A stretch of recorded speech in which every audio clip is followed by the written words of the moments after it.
Bom, boa tarde a todos. Hoje é dia 28 de março. Aqui no Sigtele Odontologia, estamos recebendo a Lorena Lúcia Costa Ladeira. Seja bem-vinda, Lorena. Nós tentamos fazer em novembro o nosso último SIC com a Lorena, só que tivemos problemas de conexão. Então, hoje, finalmente, vamos iniciar o ano do Sigtele Odontologia com essa apresentação. Com a sua apresentação, Lorena, que é pós-doutoranda, ela teve a bolsa da FAPEMA, CNPq, ela tem a bolsa, né? É mestre e doutora em odontologia pela Universidade Federal do Maranhão, especialista em odontopediatria, ortodontia e saúde coletiva, e fez a sua graduação em odontologia pela Universidade Federal do Maranhão.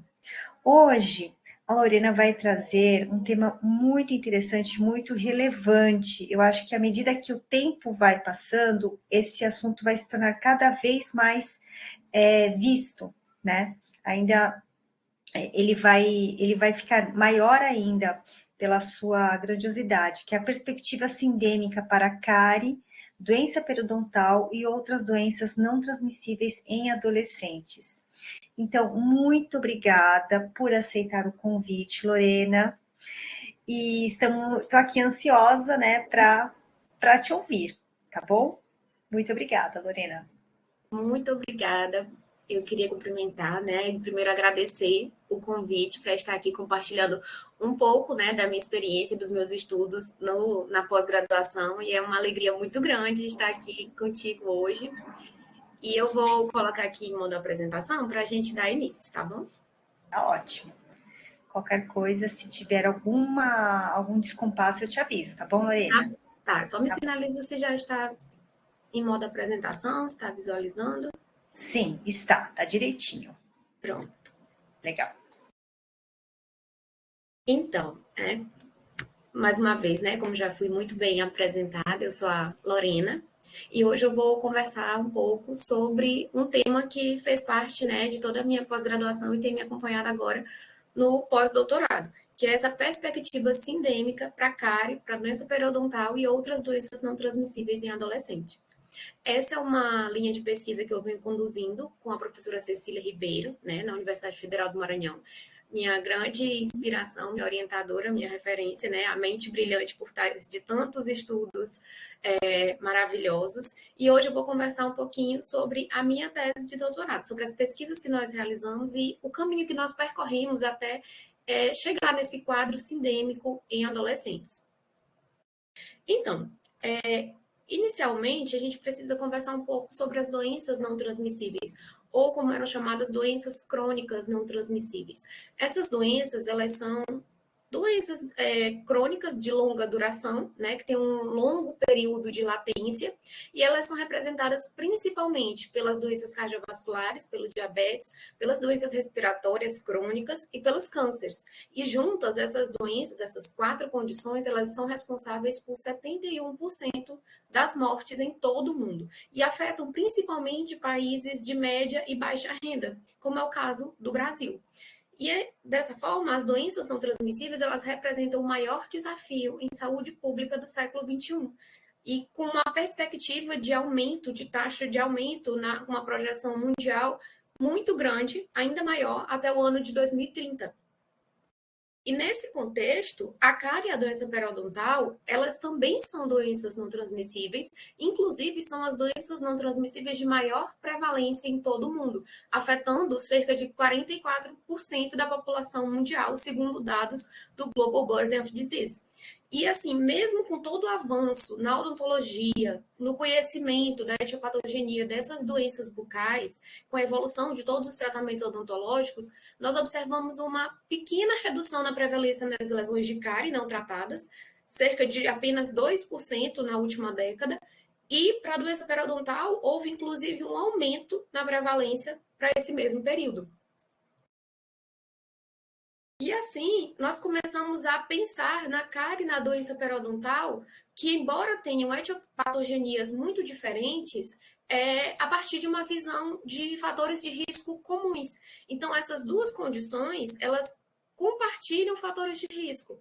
Elas afetam principalmente aqueles grupos socialmente desfavorecidos, que têm uma baixa renda, elas compartilham o biofilme oral disbiótico e comportamentos de risco, como principalmente uma dieta rica em açúcares de adição.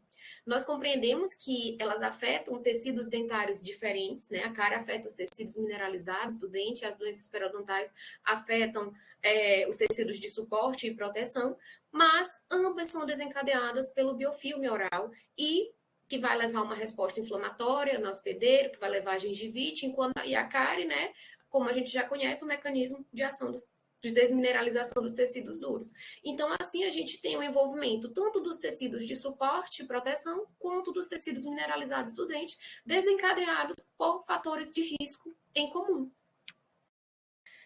E assim, ainda que essas duas doenças bucais elas não estejam implicadas diretamente no aumento da mortalidade, como aquelas outras doenças crônicas sistêmicas, a cárie e a doença periodontal elas são capazes de predizer décadas antes outras doenças não transmissíveis de maior mortalidade, como por exemplo o diabetes.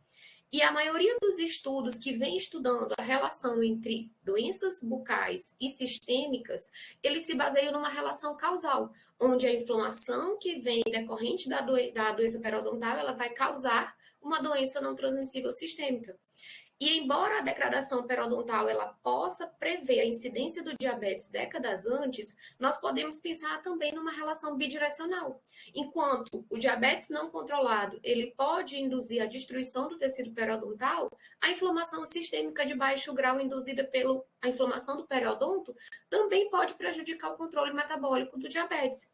Assim, as doenças bucais e sistêmicas, elas têm um fundo comum, elas têm um fator, um plano de fundo, uns fatores de risco, tanto comportamentais quanto metabólicos em comum. Como eu já mencionei, a dieta não saudável e de que vai desencadear alterações metabólicas, como a hiperglicemia e a obesidade. E assim, se nós pensarmos no ciclo vital do indivíduo, o diagnóstico da cárie ele já pode ser feito na primeira infância, né? Antecedendo em pelo menos 1 ou 2 décadas o diagnóstico da periodontite. E esse, por sua vez, nessa sequência temporal, antecede o diagnóstico do diabetes, né? Dessa forma, a gente precisa pensar na cárie, na periodontite e o diabetes como doenças crônicas que têm uma evolução em forma de contínuo, ou seja, uma cascata de eventos progressivos que vão desde os primeiros sinais clínicos até o colapso do órgão-alvo.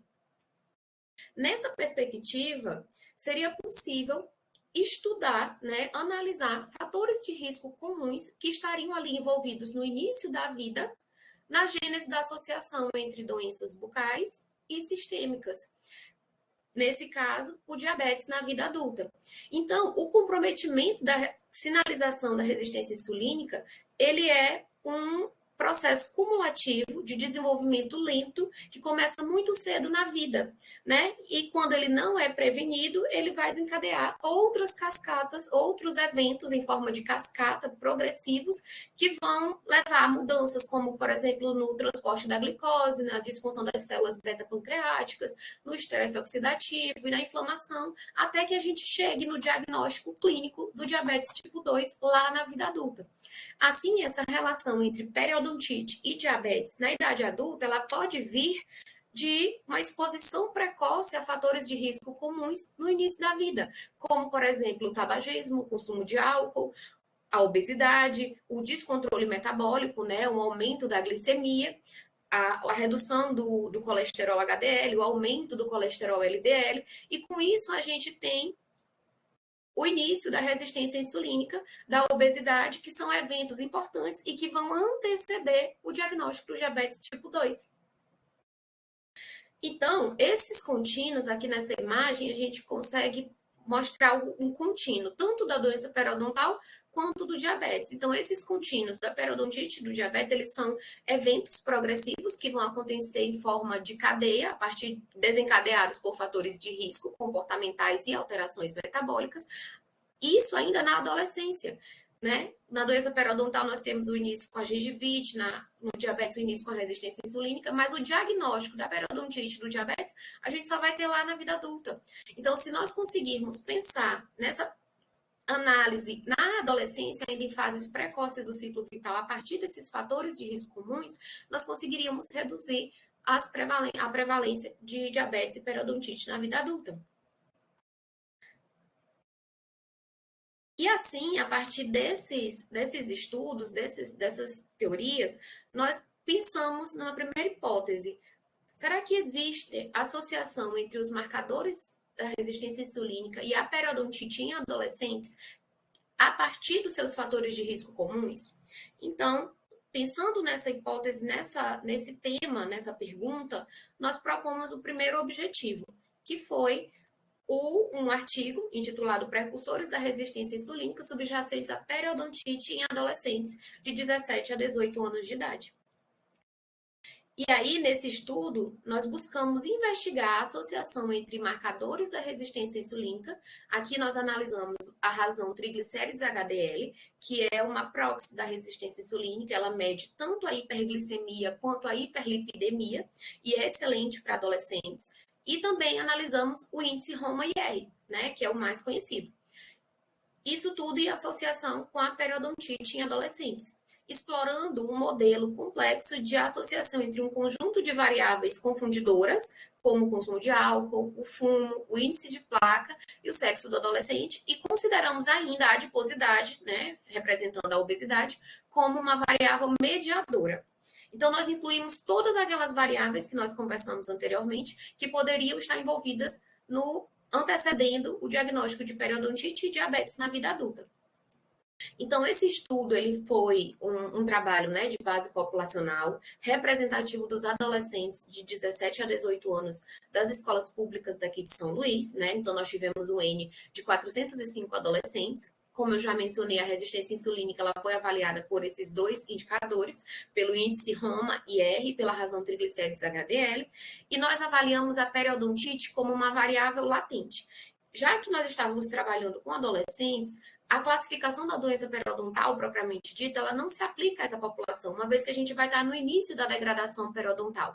Então, nós utilizamos uma análise onde a gente consegue correlacionar, formar um construto a partir de variáveis observadas. Então, nós formamos uma variável latente que nós denominamos de periodontite inicial, que foi deduzida da correlação entre o sangramento à sondagem, o número de dentes com profundidade de sondagem maior ou igual a 4 milímetros e o número de dentes com perda de inserção clínica maior ou igual a 4 milímetros. E esse modelo foi analisado, né, buscando os caminhos que foram desencadeados pelo status socioeconômico, pelo tabagismo, pelo álcool e pela adiposidade. Esse trabalho foi publicado já, né, na Oral Disease, e nós mostramos que os marcadores da resistência insulínica, tanto o índice Roma-IR quanto a razão triglicérides HDL, eles foram associados aos sinais precoces de degradação periodontal em adolescentes. Ou seja, os indicadores da resistência insulínica, eles já foram associados à periodontite inicial em adolescentes. Mesmo antes da gente ter grandes perdas de inserções, grandes NICs, grandes profundidades de sondagem, a gente já consegue ver a associação começando a se construir entre periodontite e diabetes, né? O que foi desencadeado por aqueles fatores de risco que nós já mencionamos. E aí, a partir desse trabalho, nós começamos a incluir a cárie. Então, nosso grupo de pesquisa ele tem investigado o agrupamento dessas doenças bucais. Será que a cárie também não se agruparia nesse modelo, uma vez que ela tem os mesmos fatores de risco comuns que a doença periodontal? Né? Então, nosso grupo de pesquisa tem investigado a correlação entre os indicadores da cárie e da doença periodontal, formando um fenômeno epidemiológico que nós chamamos de carga de doença bucal crônica. Né? E, desde já, eu acho importante esclarecer que a carga de doença bucal crônica, ela não é uma medida de diagnóstico, é uma oportunidade de compreender tanto a cárie quanto a doença periodontal de uma forma mais integrada, com uma visão transdisciplinar para a saúde bucal. E, nesse sentido, o nosso grupo de pesquisa já mostrou, né, a carga de doença bucal crônica em estudos epidemiológicos, né, um com crianças de 3 a 4 anos de idade, como resultado da variância compartilhada entre o índice de placa visível, a gengivite e a cárie, e em um outro estudo nós mostramos a carga de doença bucal crônica em adolescentes, a partir da correlação entre profundidade de sondagem, nível de inserção clínica, sangramento à sondagem e dentes cariados, né? O índice CPOD. E esse fenômeno, nos dois trabalhos, ele foi explicado pelo consumo de açúcar, pela obesidade, pela inflamação sistêmica, sugerindo que o consumo excessivo de açúcar de adição, ele é um fator de risco muito importante e que é compartilhado tanto pela cárie quanto para a doença periodontal, sugerindo, né, nos dando suporte para a hipótese integrada entre essas duas doenças, entre a cárie e a doença periodontal. Então, falando um pouco mais sobre os açúcares de adição. O açúcar ele tem sido apontado como um fator de risco para todas as doenças não transmissíveis, né? Então, revisões sistemáticas já vêm mostrando a associação do consumo de açúcar de adição com a doença cardiovascular, com diabetes, com a asma e com a doença renal crônica. Então, o papel dos açúcares na cárie não tem o que a gente discutir, é histórico, está bem documentado. Agora, com relação à doença periodontal, as evidências ainda são emergentes e muitas partiram do nosso grupo de pesquisa, né, mostrando que o açúcar atua no biofilme, né, alterando fazendo uma desbiose local no biofilme, que poderia ser um efeito local, ali inflamatório local, uma gengivite. E também nós temos mostrado que outro caminho que o açúcar poderia interferir na doença periodontal seria o efeito sistêmico, né? Então, vai desencadear o estresse oxidativo, uma inflamação sistêmica de baixo grau, que é refletida na doença periodontal, no colapso dos tecidos periodontais. Mas esse mecanismo subjacente à associação entre os açúcares de adição e a doença periodontal, ele ainda não está totalmente esclarecido. E como eu falei, essas são as duas principais linhas, né, que têm sido discutidas para explicar o efeito dos açúcares de adição na doença periodontal. E aí, nesse sentido, os açúcares de adição, eles vêm sendo associados à inflamação sistêmica, sendo implicados como aumento dos marcadores inflamatórios, né, sistêmicos, e que também estão aumentados tanto em crianças quanto em adolescentes com cárie e com doença periodontal. Assim, essa inflamação sistêmica de baixo grau, ela parece ser um mecanismo universal subjacente a todas as doenças não transmissíveis. Então, visto o excessivo consumo de açúcar de adição nas últimas décadas, o quanto essa curva de consumo ela tem aumentado, que vem sendo mostrado nas pesquisas, é que o consumo de açúcar de adição ele tem crescido de forma exponencial nas últimas décadas, e considerando esse papel dos açúcares na etiologia das doenças não transmissíveis, importantes organizações mundiais se pronunciaram, né, e recomendam, apontando recomendações para o controle, para a redução do consumo de açúcares de adição. Então, impondo limites, né, como, por exemplo, a Organização Mundial de Saúde, que recomenda, né, um limite máximo de até 5% das calorias diárias totais ingeridas, né, que sejam de açúcar de adição, no máximo 5%. Isso como forma de prevenção tanto da cárie quanto da obesidade e outras doenças não transmissíveis. Em 2017, a American Heart Association também se pronunciou e publicou recomendações, né, para que o consumo de açúcar ele se limite a, no máximo, 25 gramas por dia. Isso como forma de prevenir o risco cardiovascular.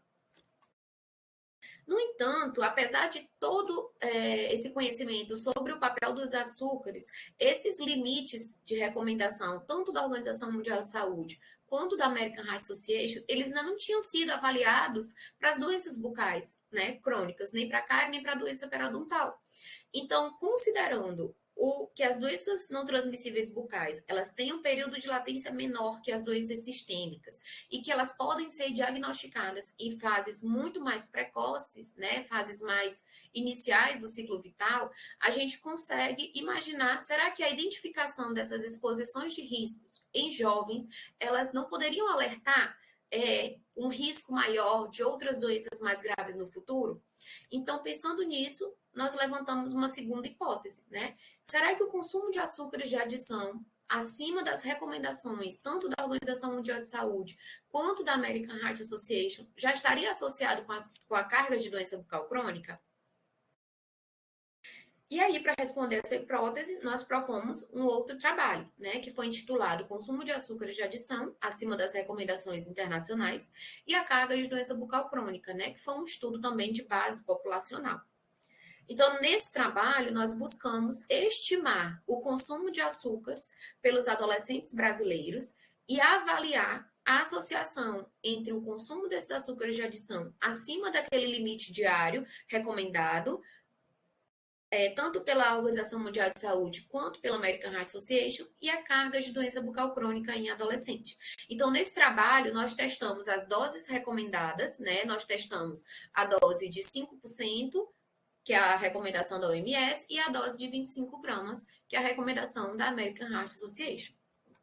Então, como eu disse, também é um estudo de base populacional. Nós utilizamos dados da Corte RPS, né? Foram dados transversais alinhados à Corte RPS, aqui em São Luís, referente ao segmento de 18 a 19 anos. Nesse trabalho, nós contamos com uma amostra de 2.515 adolescentes nessa faixa etária. E, como eu já mencionei, nós utilizamos as recomendações, tanto da OMS quanto da American Heart Association. Só que, além dessas doses máximas recomendadas, nós testamos o dobro dessa exposição, né? 5%, nós testamos 10%, testamos 50 gramas e também testamos a metade dessa exposição. Isso tudo para analisar a associação entre essas exposições e a carga de doença bucal crônica. Que no nosso trabalho, a carga de doença bucal crônica ela foi uma variável deduzida da correlação entre cárie, sangramento à sondagem, profundidade de sondagem maior ou igual a 4 milímetros e nível de inserção clínica maior ou igual a 3 milímetros. Nesse trabalho, nós fizemos um ajuste para o estado socioeconômico, para o sexo, para a obesidade e para o índice de placa. E aí, nesse trabalho, nós mostramos que o consumo de açúcar de adição entre os adolescentes, ele estava muito acima das recomendações. Cerca de 84% dos adolescentes consumiam mais de 25 gramas de açúcar por dia. Então, assim, é alarmante, é assustador. E metade das doses que nós testamos, ou seja, 2,5% e 12,5 gramas de açúcar, já foram associados a cargas de doença bucal crônica. Isso nos faz refletir que talvez não existam exposições seguras, doses seguras para o consumo de açúcar de adição, né? E esse trabalho também já está publicado. Então, esses dois primeiros artigos, esses dois primeiros trabalhos, eles nos levaram a compreender um pouco mais sobre o agrupamento das doenças bucais e as doenças sistêmicas, né? E o papel determinante dos fatores de risco socioeconômicos. Então, visto que a cárie e a doença periodontal, elas acontecem nessa forma de contínuo, uma cascata de eventos que vão levar até a perda do dente, seja pelos tecidos de suporte ou seja pelos tecidos mineralizados, eles são determinados por fatores socioeconômicos. Ou seja, aquelas pessoas que têm uma pior situação socioeconômica, ela vai ter uma maior carga de doença. Então, dessa forma, nós buscamos compreender como se dá esse agrupamento entre doenças bucais e doenças sistêmicas não transmissíveis, a partir dos determinantes sociais e comportamentos de risco. Uma vez que a pior situação socioeconômica ela vem a ser o cenário que vai propiciar um agrupamento de fatores de risco, tanto comportamentais e, consequentemente, metabólicos, o que vai levar a uma maior carga de doenças não transmissíveis na população. Então, nós pensamos numa terceira hipótese, né? Que foi pensar se existe um agrupamento, né? De obesidade, resistência insulínica, cárie e doença periodontal em adolescentes, que seria desencadeado por exposições de risco comum, como açúcar de adição, pior situação socioeconômica e a obesidade. E isso, será que já era possível de ser observado em jovens? Então, nós propomos um terceiro trabalho, que foi intitulado Vulnerabilidade Social, Comportamentos Aditivos, um modelo sindêmico que vai unir obesidade, resistência insulínica com cárie e periodontite em adolescentes brasileiros. Então, a partir desse background, nós conseguimos pensar num quadro sindêmico. Mas o que seria esse quadro sindêmico? O que é um modelo sindêmico? Bom, sindemia ela é a interação de duas ou mais doenças que são co-ocorrentes ou sequenciais, que são desencadeadas por contexto de risco social, econômico e ambiental. Ou seja, dessa forma, essas interações elas vão multiplicar a carga geral de doenças. Num cenário de vulnerabilidade social, vai existir um aumento dos comportamentos de risco e, consequentemente, uma maior carga de doenças. Isso é sindemia.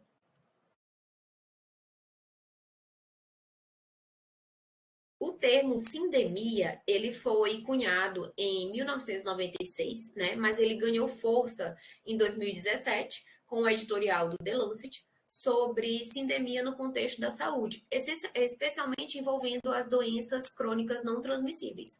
Mas em 2020, com a pandemia do Covid-19, se tornou ainda mais necessário discutir sindemia. Inclusive, o The Lancet novamente ele fez uma publicação trazendo o Covid não como uma pandemia, mas sim como uma sindemia. Uma vez que a maior mortalidade pelo Covid, ela esteve naquelas pessoas com doenças crônicas. Então, dessa forma, o contexto de vulnerabilidade social é o cenário que vai propiciar o agrupamento de fatores de risco comportamentais, levando ao aumento de doenças crônicas não transmissíveis. E embora a cárie e a doença periodontal elas sejam determinadas socioeconomicamente, ou seja, a pior situação socioeconômica vai determinar maiores índices de cárie e de doença periodontal, elas são as primeiras doenças não transmissíveis a se instalar no indivíduo, são as primeiras que podem ser diagnosticadas e elas podem predizer doenças mais graves no futuro, como diabetes e doenças cardiovasculares. Então, apesar de tudo isso, não existem modelos sindêmicos até então que incluíam as doenças bucais. Elas eram deixadas de lado.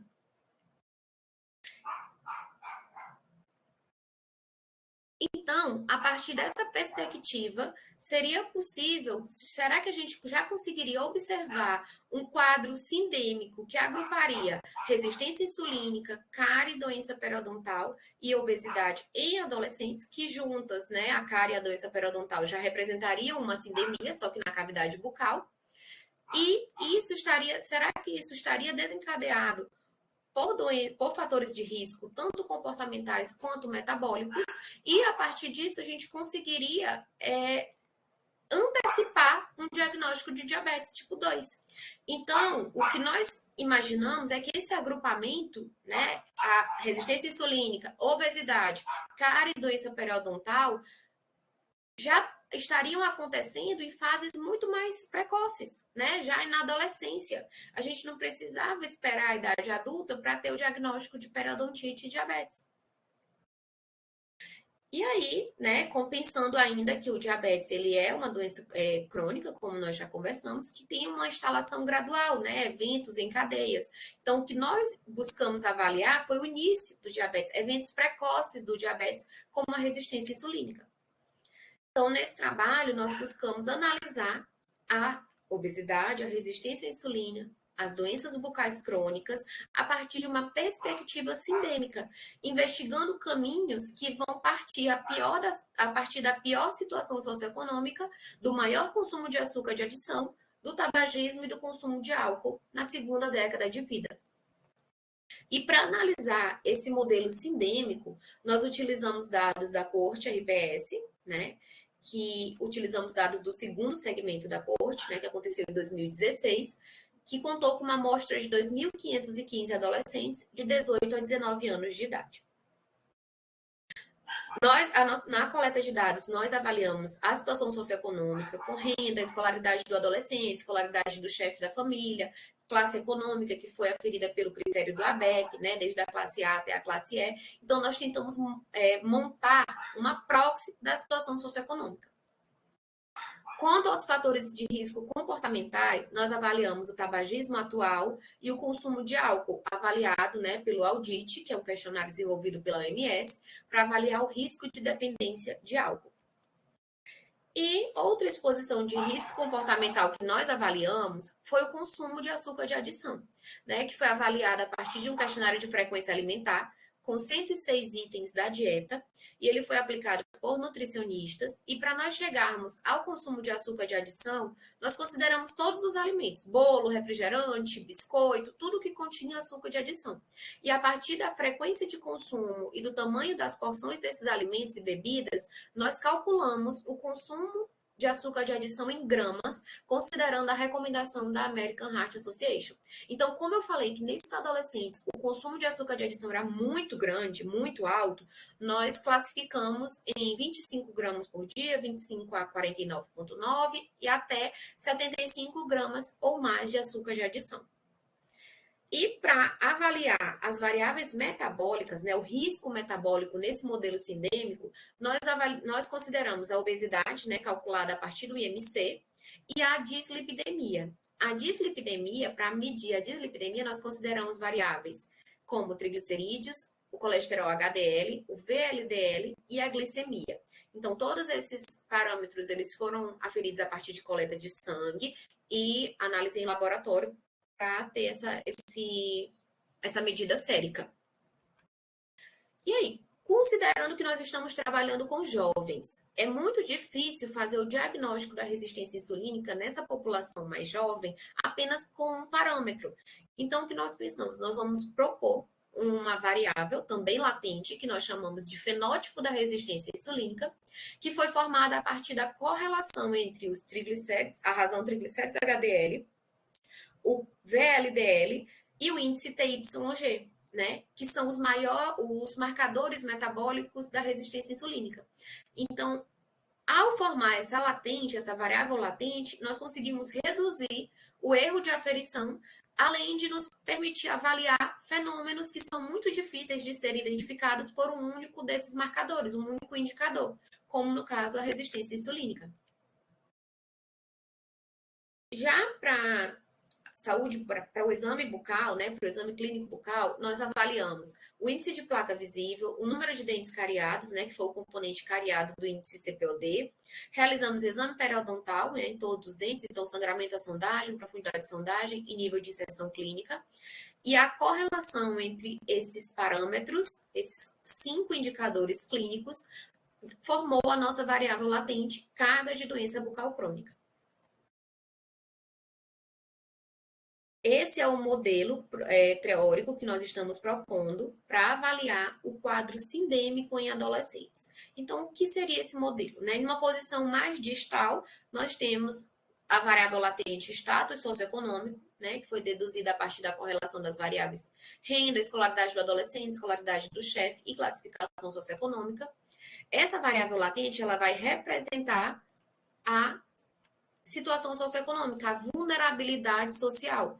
Então, ela vai exercer influência, percebam que tem setas saindo dela para todas as outras variáveis. Então, ela influencia todas as demais variáveis do modelo.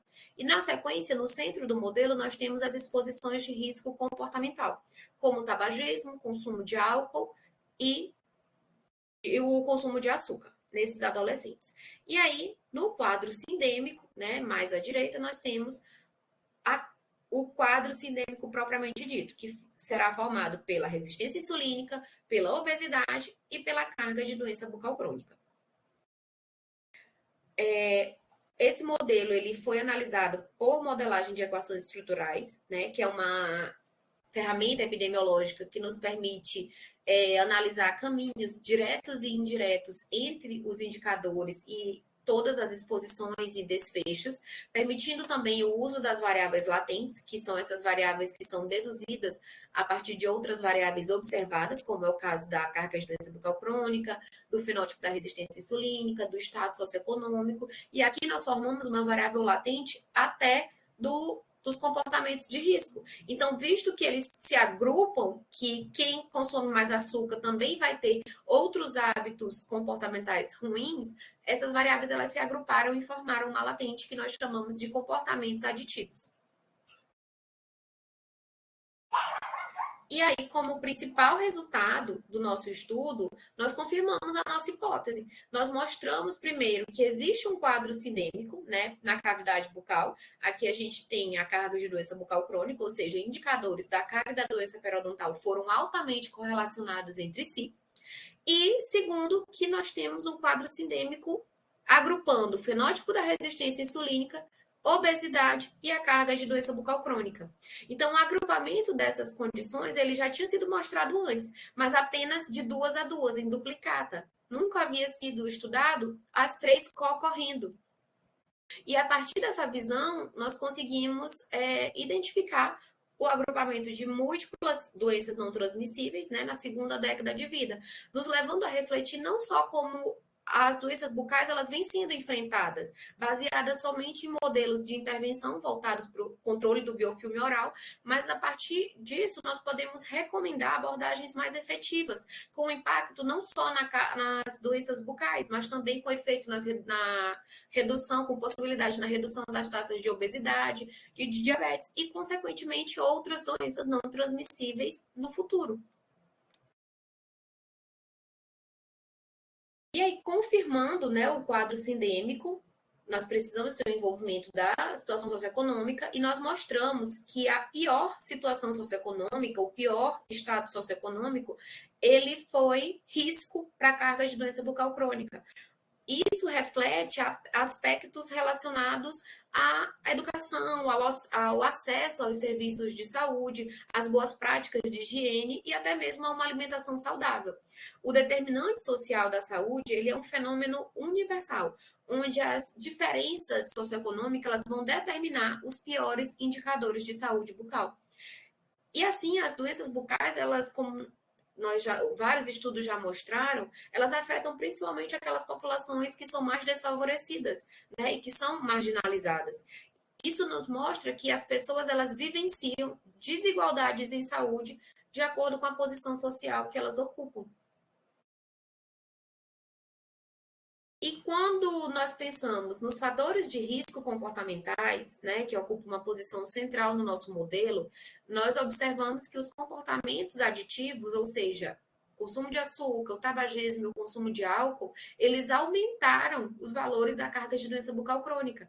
Ou seja, refletem ainda mais as desigualdades sociais, uma vez que quem tem a pior situação socioeconômica vai acabar tendo uma maior exposição a esses fatores de risco comportamentais. E, principalmente, o nosso estudo ele alerta para o consumo elevado de açúcar de adição nos adolescentes brasileiros, acima da recomendação de 25 gramas por dia, né, que é o limite máximo recomendado pela American Heart Association. E vale ressaltar que essa maior exposição aos açúcares, ela aumenta a pressão arterial diastólica e aumenta os triglicerídeos. E esse aumento dos triglicerídeos, ele parece ser um mecanismo subjacente à redução da sinalização da resistência insulínica, o que pode resultar numa inflamação, né, sistêmica, que explicaria o agrupamento das condições que nós vimos no quadro sindêmico, obesidade, resistência insulínica e periodontite. E isso é observado no nosso quadro sindêmico, né, nos resultados mais proximais do nosso modelo. Portanto, estratégias que englobem os determinantes socioeconômicos, comerciais, estruturais, elas são necessárias para que a gente possa reduzir os comportamentos de risco, né? E dessa forma a gente conseguir resultados mais efetivos na redução da carga de doenças não transmissíveis, tanto bucais quanto sistêmicas. Então, nós mostramos, primeiro, um agrupamento de doenças não transmissíveis na cavidade bucal, né, da cárie da doença periodontal, e segundo, a co-ocorrência de condições sistêmicas e bucais, como o início do diabetes, a resistência insulínica, obesidade, cárie e doença periodontal. O que exige de nós o enfrentamento em conjunto dessas condições. Mostra que esse quadro sindêmico ele deve ser enxergado com base nas suas causalidades, como o risco socioeconômico e comportamental. Então, nós precisamos de intervenções mais efetivas em saúde que sejam direcionadas para a redução das desigualdades sociais e como, por exemplo, políticas para distribuição de renda, políticas de taxação e rotulação das bebidas alcoólicas e também dos produtos ricos em açúcar de adição, semelhante ao que foi feito com o tabagismo no Brasil, né? Então, nós somos referência no controle do tabagismo. São Luís, inclusive, é a capital que menos fuma no Brasil. Então, que essas políticas elas sejam transferidas e copiadas também para o consumo de açúcar e para o consumo de álcool. Além disso, é importante trazer que as doenças bucais, elas permanecem como um grande desafio em saúde pública e nós precisamos, portanto, ampliar nossa abordagem para além do controle biológico, para além dos fatores de risco biológicos, e incluir determinantes sociais, determinantes de vulnerabilidade social e fatores de risco comportamentais. Então, dessa forma, nós vamos estar reduzindo tanto o consumo de açúcar quanto a cárie e a doença periodontal e outras doenças não transmissíveis de maior mortalidade, como, nesse caso, o diabetes. Esse trabalho ele foi publicado na Nutrientes, né, no final do ano passado, que é o quadro sindêmico envolvendo todas essas condições, e a professora Cecília também apresentou esse trabalho no IADR, no maior congresso internacional na área de odontologia, e recebeu o primeiro lugar na categoria de pesquisador sênior da América Latina, né? Só que nossos trabalhos, nossas pesquisas, nossos resultados, eles precisam chegar até a sociedade. Então, nós buscamos a translação desse conhecimento para os cirurgiões dentistas, né? E por isso nós elaboramos um recurso instrucional em formato digital e 2 livros digitais. O primeiro deles foi o recurso instrucional intitulado Abordagem Preventiva das Causas Comuns entre Doenças Crônicas Não Transmissíveis e Bucais e Sistêmicas, o papel protagonista do cirurgião dentista na equipe de saúde da família. Esse material ele teve como objetivo destacar o papel do cirurgião dentista na prevenção de doenças não transmissíveis, a partir do conhecimento desses fatores de risco comuns, né? Tanto para as doenças bucais quanto para as doenças sistêmicas. Esse recurso ele é um material complementar do curso Assistência Odontológica para Pacientes com Doenças Não Transmissíveis na atenção primária, que é oferecido pela UnaSUS, financiado pelo Ministério da Saúde, e esse curso ele já capacitou mais de 20 mil dentistas na rede SUS.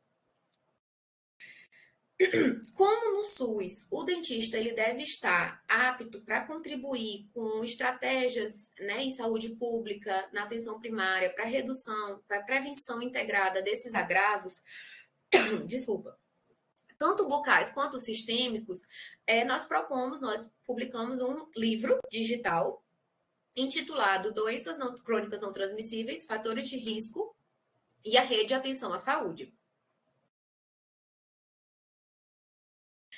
Esse livro, ele está disponibilizado gratuitamente na plataforma Ares, e ele tem como objetivo principal contribuir com a compreensão dos fatores de risco comuns na rede de atenção à saúde do Sistema Único de Saúde.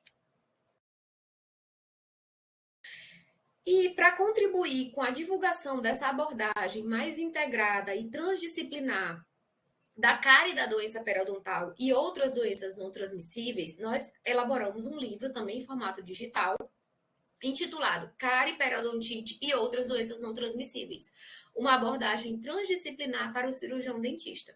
Esse livro ele foi publicado pela EdUFMA, também está disponibilizado gratuitamente na plataforma Ares, e ele teve como objetivo principal divulgar esse fenômeno da carga de doença bucal crônica, né, e as medidas para prevenção integrada dessas doenças, tanto bucais quanto sistêmicas, a partir dos seus fatores de risco comuns, especialmente a partir do controle dos comportamentos de risco, como o açúcar de adição. Nesse livro, nós contamos com a parceria brilhante da Ana Paula Dornelas e da professora Ana USP, e ficou um trabalho muito legal, foi muito, muito interessante, vale muito a pena a leitura. E como considerações finais, né, os resultados das nossas pesquisas, dos nossos estudos, mostram que a cárie, a doença periodontal e outras doenças não transmissíveis, elas têm seus indicadores agrupados em jovens, o que pode ser explicado por determinantes sociais e pelo excessivo consumo de açúcares de adição. Nós mostramos ainda que o consumo de açúcar de adição entre esses adolescentes ele foi alarmante, ultrapassando muito os limites recomendados pelas organizações internacionais para o risco futuro de doenças não transmissíveis.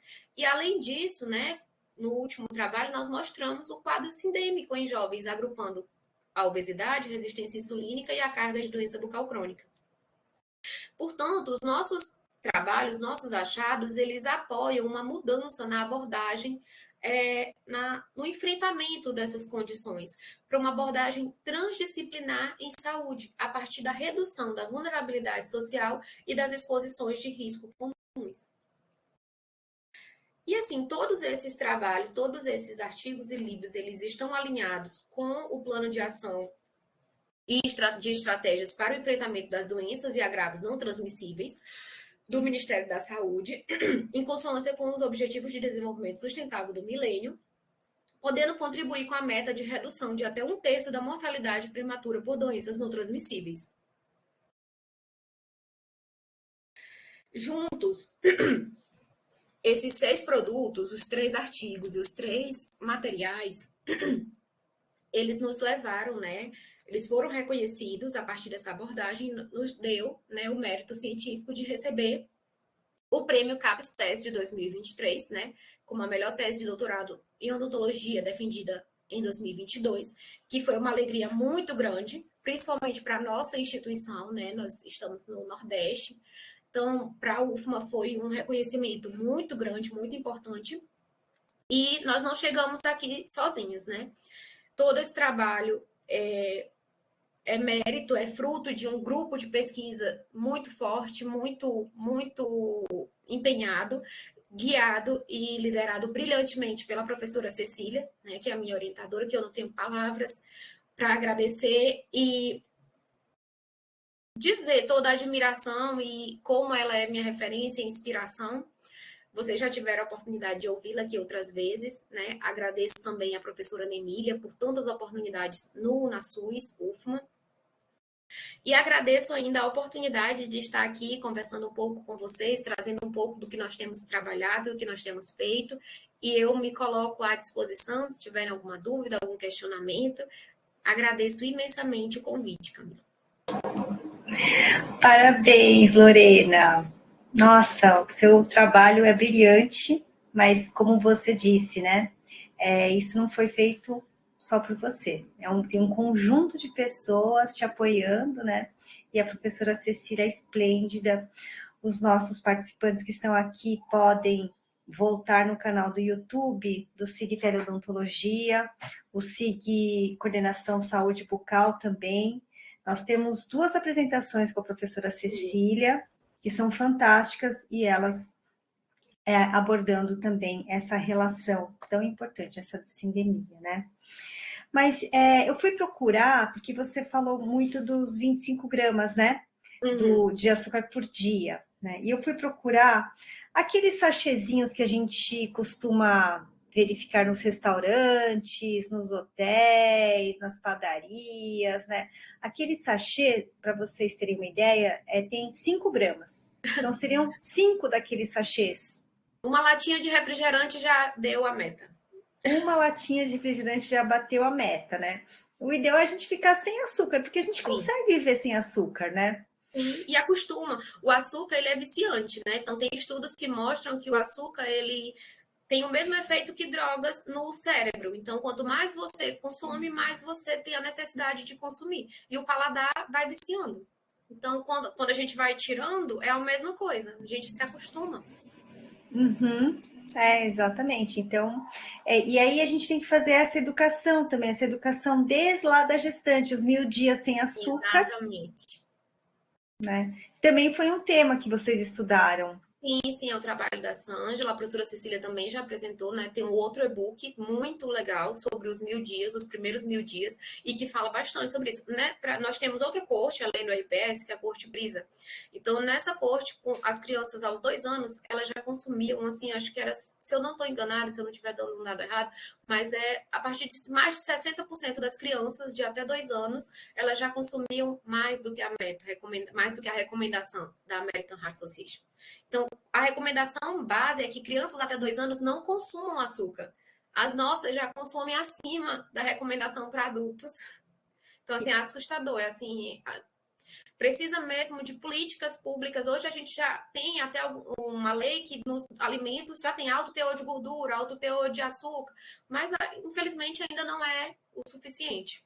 Na verdade, o mercado publicitário, o mercado das indústrias, dos industrializados, é muito forte, Sim. né? Então, é difícil concorrer com a propaganda, né? E tem até um documentário, Criança, Alma do Negócio. Esse documentário é antigo, já tem mais de 10 anos, mas ele fala justamente sobre isso. Como as empresas, elas se dedicam, né, a conquistar o público infantil, porque elas que vão direcionar o consumo da família, né? Então, por que que as embalagens, né, de doces são tão atrativas, né? Sim. Porque a criança, ela que vai ser a consumidora, ela que vai pedir, né? Isso. Então, é muito difícil, né, fazer todo esse controle, mas eu acho que é por aí, pelas três vias, né? As políticas públicas que têm que entrar fortemente. Em relação a essa política pública, no Maranhão, você já tem alguma política mais específica nas escolas, talvez? Aqui nós temos algumas escolas que eu posso até chamar de escola modelo. A prefeitura tem, acho que são duas, que são creches, e tem eles não consomem açúcar nem industrializados de forma alguma, mas as crianças, elas passam, crianças de até 4 anos, elas passam o dia. Né? Na escola, Uhum. elas fazem 3 refeições, eu já visitei uma. Mas, assim, é uma escola dentre outras, Várias. né? Uhum, Então, assim, uhum, ainda não é nada muito. O grande problema que eu acho ainda é que consumir esses produtos ricos em açúcar, rico em gordura, eles ainda é muito mais barato, ainda são muito mais baratos do que uma alimentação saudável. Então, uhum, infelizmente, para a população que mais precisa, é muito mais fácil comprar um biscoito recheado, um Nescau, um refrigerante. uhum. Isso é verdade. Isso é verdade. Teria que ter uma maior taxação também, né, desses produtos. E eu tenho uma outra pergunta em relação ao fenótipo de resistência insulínica, né, que vocês marcaram três, certo? Três, para constituir Sim, esse fenótipo, foi, foram três índices que vocês foi. avaliaram, né? Em relação a esses índices, vocês tiveram auxílio de outros profissionais para vocês? Como Sim, é que sim. foi, né, essa abordagem? Para a gente formar uma variável latente, existe todo um estudo por trás, tanto teórico quanto estatístico, né? Então, a correlação, primeiro nós tínhamos vários marcadores, né, da resistência insulínica, que poderiam explicar. Eu poderia usar só um deles isoladamente. Só que nós temos uma análise que chama análise fatorial exploratória. Então, eu coloco vários índices, vários marcadores, e ele vai me mostrar o que mais se agrupa. Uhum, E a partir dessa análise exploratória, eu faço uma análise confirmatória, que é para mostrar que aquele construto, aquilo que eu estou avaliando, que eu estou agrupando, se realmente está apropriado, se ele está formando um bom construto. E a variável o fenótipo da resistência insulínica, elas se agrupam de forma assim muito, muito, muito forte. E ele também já foi publicado em outro trabalho, não envolvendo saúde bucal, né? Também na corte RPS com adolescentes, nós mostramos o fenótipo da resistência insulínica com o risco cardiovascular, que também foi uhum, uma variável latente desencadeada os dois pelo consumo de açúcar de adição. uhum, Então já foi validado, já estava publicado. uhum. Entendi. Tem uma forte evidência, né? Mas gostaria muito de agradecer a sua presença, Lorena. Para quem chegou agora, então, este SIG Teleodontologia vai logo subir na plataforma, vai estar no canal do Nutis for USP site, tá? Esse programa aí vocês vão poder ver completamente. Uma outra questão que a Lorena trouxe foram os livros, né? Todos gratuitos, todos que estão no acervo Ares, que é um acervo do Ministério da Saúde. Os recursos estão lá disponíveis gratuitamente, esses recursos educacionais, né? E é isso, a gente tem que fazer essa informação chegar a todos os dentistas brasileiros. Quer dar suas últimas palavras, Lorena, que a gente já vai encerrar. Eu queria só agradecer mais uma vez o convite. Foi um prazer, foi uma alegria muito grande estar aqui com vocês, estar contigo. Quer dizer que eu estou à disposição, tá? No que precisar expressar outros momentos. Então, eu fiquei muito feliz de poder estar aqui hoje. Muito obrigada. Muito obrigada, Lorena. Muito obrigada a todos que estiveram aqui conosco também. E ano que vem, não, mês que vem, estaremos com mais um outro SIG, tá bom? Muito obrigada a todos. Tchau, tchau. Boa Tchau, tarde. tchau. Boa tarde.